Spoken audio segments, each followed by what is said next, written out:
People who have visited the US, what is your WTF America story? At least 30 huge women marching into a Walmart in a single file line. Almost all of them with holstered handguns on their belts. All of them went straight to the McDonald's, never breaking formation, never saying a word, except to the cashier. It was majestic, like a squadron of fully armed Zeppelin floating by during WW2. This one isn't really negative, but still amazes me. I'm from Sweden, and visited New York a few summers ago with my family. We had just gotten off the bus, and my stepsister was feeling really nauseous from the bus ride. She walks up to a garbage can, and takes a few deep breaths, trying to not vomit. Suddenly a guy in a suit with a briefcase walks up, asks if she's alright, tells her to wait there, and comes back a few seconds later with a bottle of water for her. Just a complete stranger. That's not something you'd see in Sweden. Everyone was so nice. Why are all the meal portions so big? The bathroom stall gap is real. I'm going to fly to the US in a couple of weeks for the first time. Already had a WTF moment. I had to fill out some personal stuff to get into the country. Questions like, are you planning a genocide in the USA? Yes or no? Are you planning a terroristic attack in the USA? Yes or no? I mean, if someone really is planning something like that and succeed, what then? He lied to us. How could he? He said he won't do a genocide and now look at that. So, being Indonesian, world's largest Muslim country, and male, my dad always gets taken into a special room for interrogation every time we arrive in the US. When I happened to be with him, I got tired of waiting on my own. So I went to one of the officers guarding the area and asked how long it would take for my dad to get out. He went, "Oh my god, honey, you're all alone." And suddenly everyone was rushing to get my dad out as soon as possible, kept asking me if there was anything I needed, and kept telling me not to be scared. Obviously that made me actually nervous. What the fuck is happening? Then I found out Americans just suck at telling nation ages, and apparently I looked 8 to 12. They thought they made my dad leave a child all alone in a foreign country. I was 16. One summer some friends and I road tripped from Pennsylvania to Utah and back. 10,000 kilometers in 2 weeks. Good times. We are from Canada, so we are pretty used to Americanisms. However, we found the stark contrast in billboards in the Bible Belt to be amusing.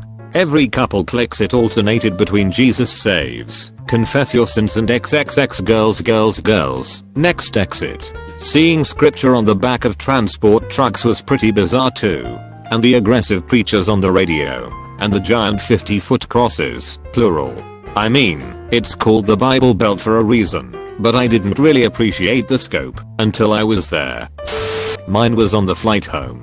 We'd just landed, and I overheard the following exchange. "Mom, where are we?" "Amsterdam. It's in Germany." When I was living in California back in the late 90s minus 2000, the news came on and announced that one of the stories would be NATO starts bombing Kosovo. I turned the news up, only to have to sit through the more important story first. Out of season rain in La. I remember visiting Florida a few years back when I was young. After getting lost on the way to the house we would be staying at, and pulled into a shopping center car park.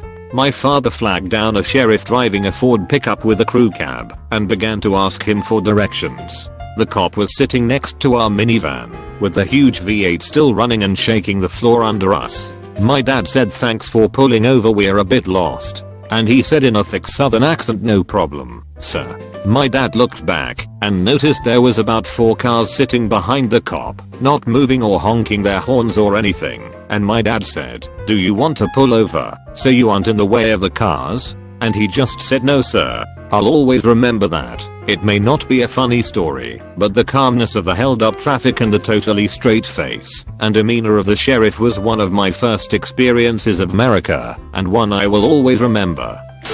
I was in Nick for New Year's Eve 2006/07. A guy next to me overheard I was Australian and grabbed my hand and told me he was praying for me due to the loss of Steve Irwin. Someone near us overheard and also joined in. So I, an Australian atheist with little care for Stephen Irwin, found myself in the midst of a small, but very enthusiastic, prayer circle.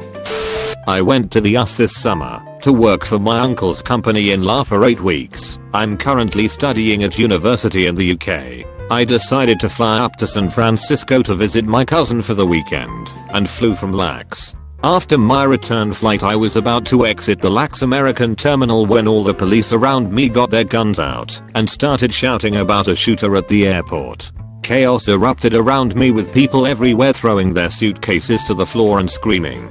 I had no idea what to do. I had just bought a tea from Starbucks and I didn't really want to throw it on the floor and run about, so I followed this stampede of people through the terminal. I found a room to hide in with 20 other people. We all lay on the floor being quiet, trying to stay calm. People all around me calling their loved ones, saying their goodbyes. It was insane. I didn't have any service on my AT&T phone, so I just sat there drinking tea contemplating what I would do if a gunman appeared. I realize now it was the most British thing to do at that moment. We were in there for 25 minutes when we got told it was clear. All of this happened because the police heard a loud noise and there was someone dressed as Zorro, which raised suspicions. WTF America. Posted this yesterday in a different thread. I live in Michigan. Husband is from the UK. His family and 2 best friends flew over for the wedding. We had a combined stag night / bachelorette. We all went out and partied pretty hard. Toward the end of the night we were at a small bar in my tiny town and the locals were treating our British companions like celebrities. Overheard a girl tell my husband's mate, who is black, "I didn't know they had your kind over there."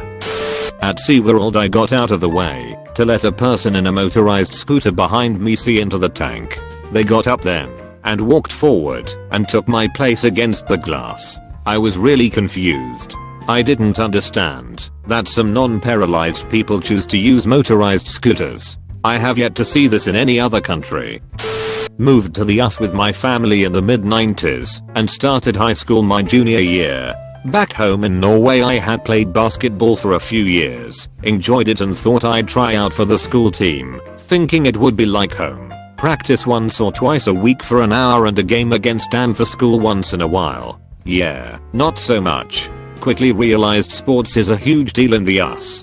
I made JV. There were a couple other JRS on the team, so I didn't sweat it. The first practice went on for 2,5 hours, and I was pretty nauseous after all the suicide running drills and numerous other exercises. Realizing I hadn't asked too many details beforehand, I asked a teammate how often practice was, and was promptly shocked to find out we had practice 4 times a week for 2-2,5 hours plus 2 games per week. And that was JV. Suffice to say the coming months were quite exhausting and didn't leave much time for anything else. We did place first in our state though, and I got whipped into shape pretty good. So yeah, you Americans don't mess around when it comes to sports. Here is a conversation I had with a cashier in a Dunkin' Donuts in Ohio. Are you deaf? You speak funny. Me, HMM. I have an accent. I'm French Canadian. What do you mean? Me, well, English isn't my first language. So you're not deaf. Because you speak really slowly, and in a weird way. Me, it's a French accent. Okay, I understand. Okay, it's a Canadian accent. Weird.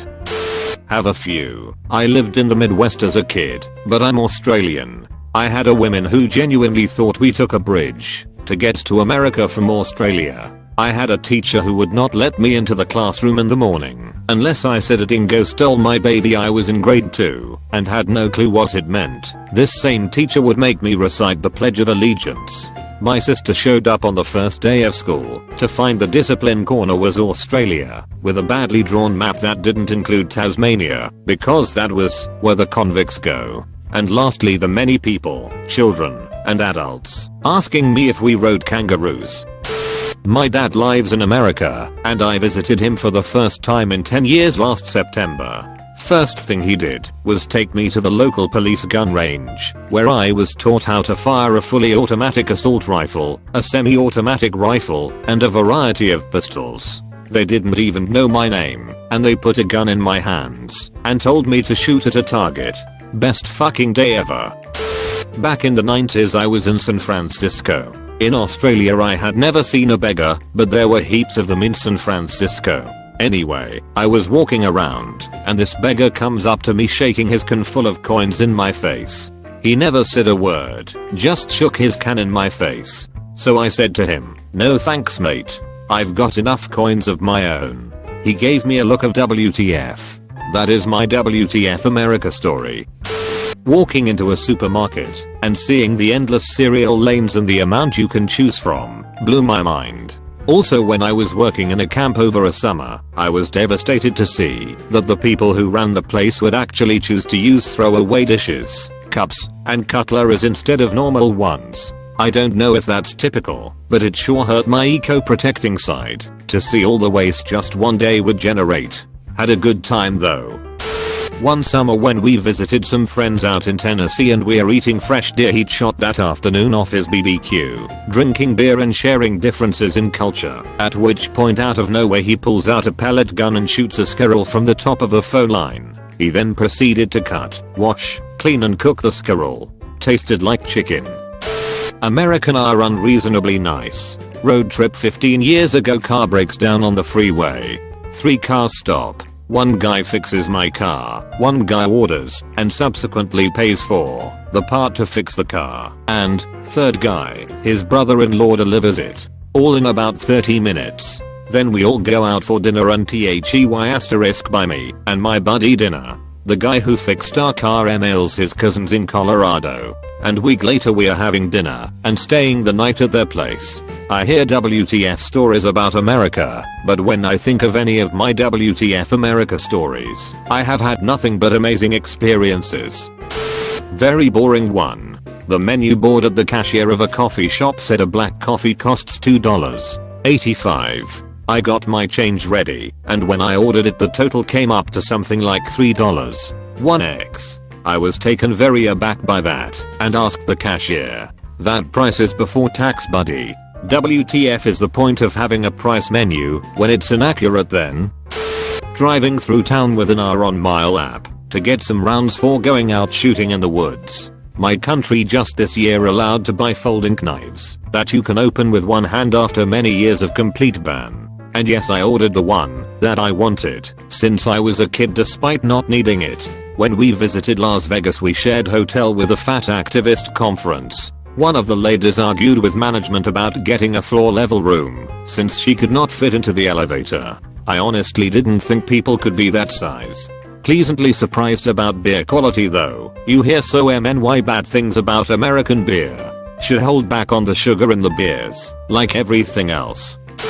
Some of mine were, WTF. Why is there so much land everywhere?